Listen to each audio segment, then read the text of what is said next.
Speaker, I had the great delight of attending Canberra Station on Monday with a number of federal, state and ACT members of Parliament, myself, Jenny Aitchison, Andrew Barr, MLA, the Chief Minister of the ACT, my colleague Kristy McBain, MP member for Eden Monaro, Federal Minister Catherine King, Finance Minister Katie Gallagher and Federal Member in Canberra Alicia Payne.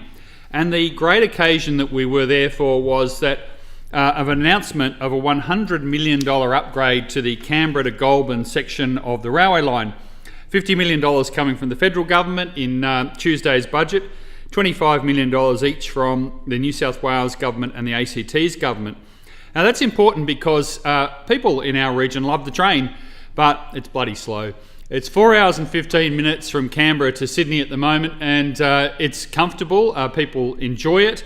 But it could be quicker if we just invest a little bit of money into doing some things like improving crossings so that the drivers don't have to slow down, improving some areas of tracks where at the moment they have to slow down, turnouts and various other areas where there could be small modifications to make the rail faster.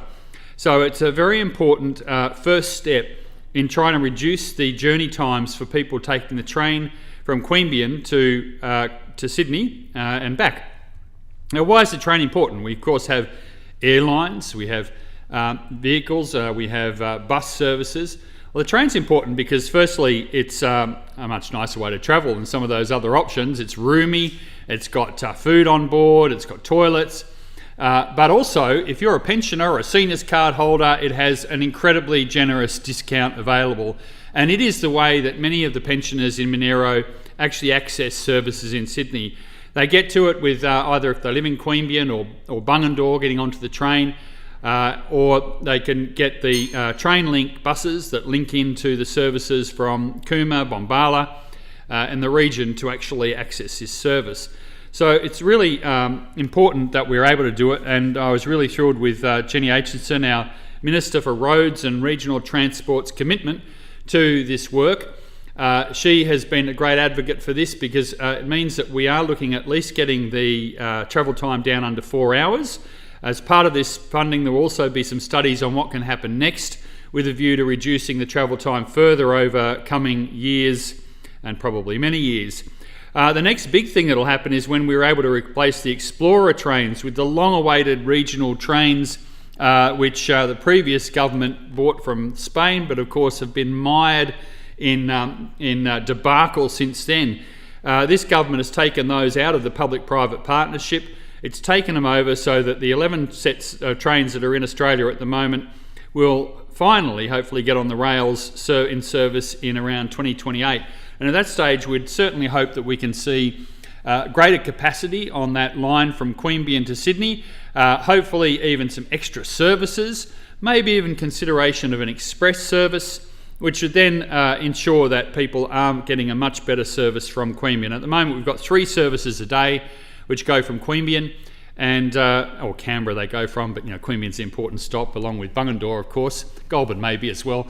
But it is important that we get those 3 services over the longer term expanded so that this option for travel becomes even more accessible for people in our region. The train, of course, is, as I said, very cost competitive. At the moment, airfares between Canberra and Sydney are ridiculous in price for most of the time. We saw price increases on that during COVID, and I don't think we ever saw them really go back, and I suspect we'll probably see the same out of the current fuel prices. Nevertheless, it's an excellent air service. It's just a costly air service, and we'd like the airlines to be a bit more competitive. We have bus services as well, which are cost competitive, but a lot of people prefer that train just because of the comfort that's there. And I'm very excited about the improvements we're seeing in it. It goes well with the regional transport strategy that Minister Aitchison announced in our electorate recently, which focuses on the TrainLink bus services, the sort of improvements that we can see in that area. And also things like the initiatives in the Snowy Mountains to get a bus which runs from Cooma and Jindabyne up to the ski fields, enabling a lot of people not to take their cars up and reducing some of the congestion that we see in that area over the winter period. So all in all, a strong commitment to public transport in our region, and I think a great future improvement for the people of Queanbeyan and the region.